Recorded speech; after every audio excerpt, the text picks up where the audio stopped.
Hi everyone, I'm Nana Talks. I'm 18 years old and welcome to my TED Talk.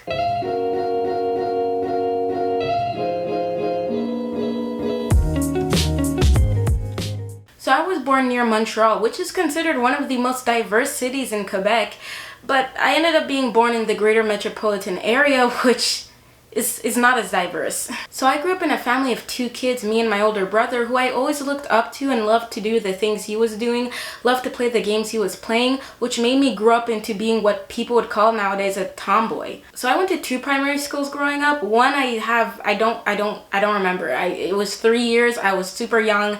I have no recollection of that school, but I went to the second one, which is going to be the main part of this story. Well, TED Talk. So the reason why I had to switch after 3 years from the first primary school to the second is because I moved. So I was in a new neighborhood. I was uncomfortable. So I was looking forward to this new school, which unfortunately did a lot of damage, and I'll get into that. First day of school, walk in, completely white, used to it at this point because my last school was pretty white, but I just went about. I walk into my class, only black person, and that is the same scenario for the rest of the 4 years I spent in that school. So my brother, his friend, and I were only 3 black kids out of 200 something white students and like some Asian kids, and I don't even think 1 Arab kid. Out of all my years in primary school, I made not even 1 black friend that wasn't blood related, because the only one was my brother and people outside of school, which were all family members. I mean, I had my basketball team, which was predominantly black, but I sucked in that team, so I made no friends out of that. So obviously, I was a black sheep, literally, and I was different, but unfortunately, it wasn't in a good way. For some reason, kids are bullies, so I got bullied for being black. I literally got bullied for being black. Like, at least bully me for being fat or something, because then I could do something about it. I can't take this off, so it sucks. I was bullied for just being different from everyone else, and I couldn't do anything about it. I mean, I could tell teachers, but it still got to me. People would tell me things like, oh, you're born in a toilet bowl because you look like poop, or your parents were slaves. And the fact that I remember exactly what these people have told me shows how much it got to me at the time. I remember I was just confused. I was confused why it was happening to me. I was confused why it was about my skin color. I mean, I knew that I was different, but I just didn't understand why they wanted to hate on me like that. I didn't understand. Like, I mean, I couldn't understand. I was like 9. So, but I was such an angry kid because it just triggered me so much. And I would try to go back at them by saying, oh, your parents were colonizers. I actually said that once and it didn't work. So of course I told my teachers and my parents that I was getting bullied, but even though they stopped, quote unquote, in reality, they just started doing it more discreetly. They started making insults, they started doing microaggressions on me, and it couldn't be passed as bullying, but it was still getting to me like the bullying was. The kids would do things like, when we talk about slavery, every single person would look at me. It's like, I wasn't there, okay? Stop looking at me. Jeffrey, turn back, turn your head, okay? I have nothing to do with this. But they would just look at me and start being like, oh my gosh, this happened to you. No, I was born in, this was like 100 years ago. I have nothing to do with this, okay? People would say things about my hair. They would be like, oh, your hair's so weird. Why is it like that? It's just, how do I answer that question? They would also make fun of how my hair, when it like goes up, it stays up. Like they would put, I don't know how to explain this properly, but if my hair, well, my natural hair, when it was like permed and everything, if you would just flick it up, it would just stay like that. It wouldn't fall like this. Ow, my eye. It wouldn't fall like that, like a white person or Asian person or basically anyone but black people. It wouldn't fall like that. Us, it just stays up there, and people would make fun of that all the time, and I would get so mad, and I would just be like, God, why isn't my hair like them? Why can't it be straight like them?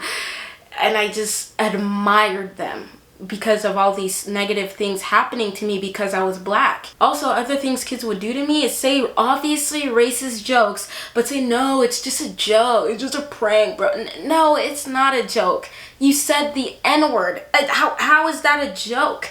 But I couldn't do anything about it. I couldn't do anything, and I didn't even want to. I didn't want to go to the teachers anymore because clearly it wasn't working because they kept doing it. It didn't work last time, so why would I go again?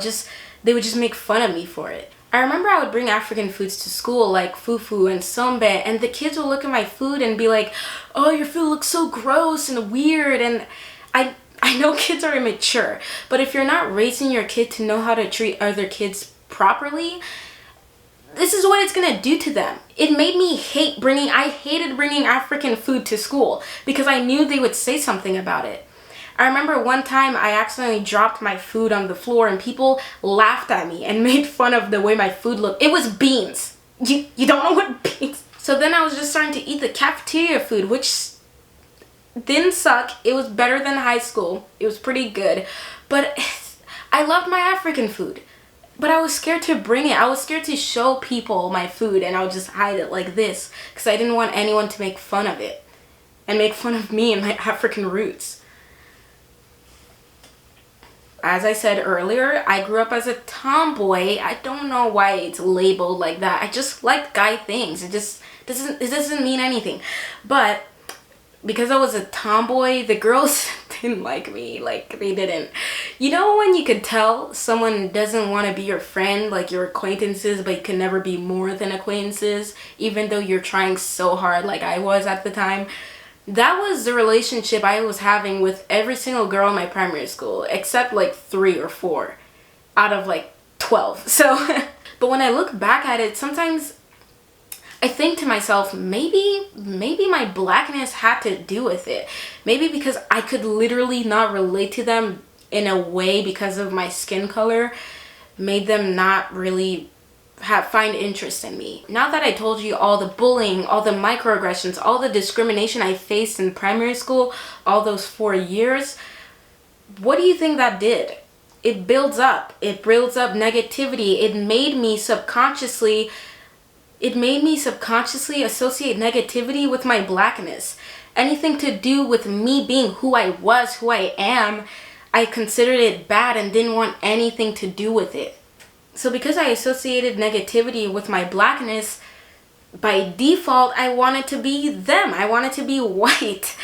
And I tried really hard. I tried to dress to impress. I permed my hair a lot. Burning, chemicals, everything. Black girls, you know what I'm talking about. It's painful. You know, white guys are perming their hair now to make it all curly or whatever. Us, it does not. It does the complete opposite. It just comes straight down, completely chemicaled up, and it's just not healthy for our black hair.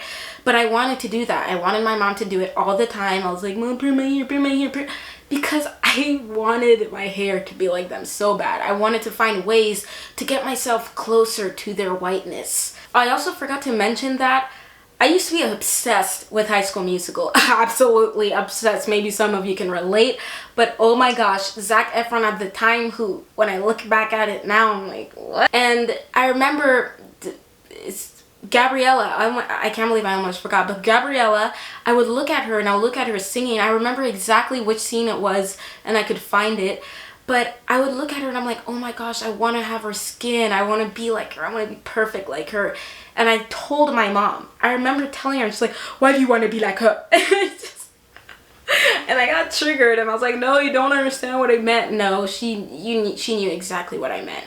I was fantasizing being white. I was fantasizing all these white characters in the media because, by the way, at the time I was growing up, there wasn't all this blackness in the media like you see now. We didn't have much. We had... So by the time I graduated primary school, the negativity was just building up. The pressure was building up and it was just ready to explode. And then I went into high school. So in the beginning of high school, by that time, completely hated who I was. I wanted to be not me. I always wanted to be like other white people, like I said. And don't get me wrong, I was a really joyful kid. It was just that I was dealing with all these things in the inside. I was dealing with all this self-hate of my melanin. And by this time, society has set the beauty standard of being white, pale, skinny, no acne whatsoever. And I had a lot of acne. And,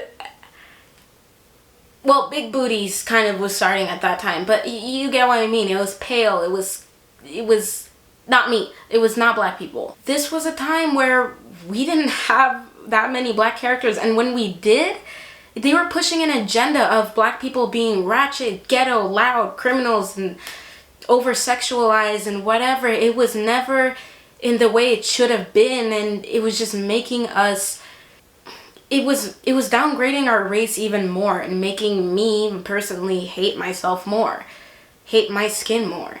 And if you don't understand what I mean by the characters would be pushing an agenda, is that whenever there was a black person on TV at the time I was growing up, you know what I'm talking about. There would be that ratchet, ghetto black friend who's all sassy and all that and is crazy, you know? Or the black person would be overly sexualized. That's also a thing. They would be portrayed as criminals and unlawful. They would be portrayed as the uglier character compared to the main character. The dumb one, the one who didn't. Just not good things. They would never represent what black people really are. It would always be pushing a fake stereotype. Oh, and also the angry black woman. Oh my gosh. But that kind of goes in line with the whole ratchet ghetto crazy. But they would be pushing that a lot too. So the way I was treated in primary school and the media, all these things, and how I was being, my blackness was being portrayed, altogether just made me find myself so ugly. But because I was black, I was concluding, sorry, I just took a long pause there. I was concluding that my blackness was making me uglier. It made me think that if I were white, I would be so much more appreciated, so much more loved, so much more accepted in society. But God came in and said, not today, because now that I was in high school, and yes, it's pretty white, not anymore, but at the time I was growing up in the high school, it was very white, but I was not the only one. I was not the only one in my class. I had a black friend. I met groups of black people and people of color who became my friends as well. I started building my number of black friends, let's just say, from 0 to let's say 10. And that was a lot to me, okay? I was at 0 for a good portion of my life. So going to just 10 was everything to me. And also, I forgot to mention, something's in my eye. Also, those black friends had no blood relation with me. Fully genuine friends. And it was great to surround myself with them. And that contributed to me understanding who I really was. I started understanding my blackness. I started understanding my hair. I stopped perming it, realizing that was the worst thing you could do to black hair. I started understanding my hair care. Started understanding my skin care. I started understanding my melanin. And I started appreciating my afro. My 4C hair. I started watching more videos on my hair so I could learn how to take care of it. I started realizing I wasn't only meant to just shampoo and condition and that's it, and use Head and Shoulders conditioning and shampoo. No, I started realizing I had to do so much more and put 20 million products in my hair to keep it good, fresh, moist, and beautiful. I started embracing my culture as well. I started not caring about what other people had to say. And the media started embracing black people more properly, which contributed to me increasing my self-love. I started understanding also that my blackness wasn't contributing to me being ugly. It was my self-hate. It was my insecurities, because I hated myself, so I didn't contribute into making myself look the best I possibly could. I didn't care for myself like I should. I didn't care for my hair, so it was all it was not good. You know what I mean? And I don't want to say that fighting your insecurities is that simple, because it's not for everyone. This is just my personal experience. But I realized that my self-hate was contributing to me being ugly, and it was all in my head, and I just pushed that away. I started realizing who I was. I started not trying to be someone else, because of course I was never going to be white. So I was just going to continuously end in this loop of hatred and negativity, constantly trying to be someone else. But now that I was being myself, it was just more positive and so much better for my health mentally. And yeah, I forgot to mention that more black friends, more self-love, and also a better understanding of my African roots finding people who also, you know, ate fufu, ate this, ate that, and ate plantains. I was like, hey, y'all eat this, and we were all like sharing each other's food. And this is not Corona time, okay, relax. But I just started loving my culture and not hating it like I did in primary school, where I was scared to even show what I was eating. But now we were like, hey, look what I'm eating. Oh, look what you're eating. You know what I mean? I also found out about black artists I didn't know about, black creators I didn't know about, black actors I didn't know about, because I was just surrounded by whiteness. And just, no offense to my white people, I love my white people, obviously. I'm just saying, I just was not surrounded by all of this, and I was just surprised and amazed by everything that I missed. A great contribution to my self-love and to my discovering of my self-identity was I wasn't surrounded by hateful white people. that plays a great part. I wasn't surrounded by white people who were making fun of my blackness. They understood me. They questioned in the proper way. They weren't saying this is weird. They wanted to understand the hair, not insult the hair or do microaggressions. They actually were more polite and more understanding and they just treated me a lot better than the kids did.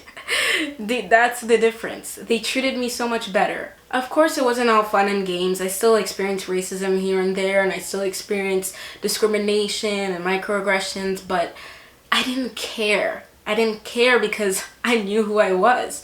I knew that wasn't me. I knew that they just didn't understand and they were just dumb, in the nicest way to say it.